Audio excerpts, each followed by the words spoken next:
ஏன்னா நம்மை சுற்றி இருக்கின்ற நமது தலைவர்கள் எல்லாருமே இந்த பிரச்சனைக்காக, அம்மையார் புரட்சி தலைவி ஜெயலலிதா அவர்கள் காவேரிக்காக உண்ணாவிரதம் இருந்தாங்க, முதலமைச்சராக இருந்து.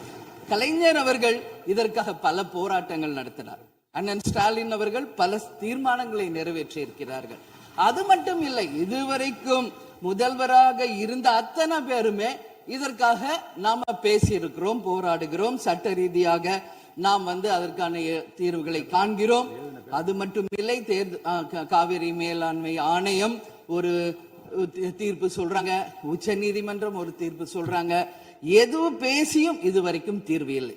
இப்பொழுது முதல்வராக பதவியேற்றிருக்கும் சிவகுமார் அவர்கள் சொல்றாரு, நாங்க பேச தயாராக இருக்கிறோம் என்று.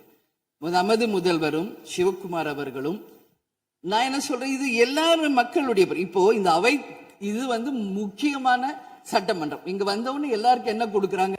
தண்ணி தான் கொடுக்கறாங்க. அப்போ ஒவ்வொரு மனிதருக்கும் தண்ணி தான் முக்கியம்.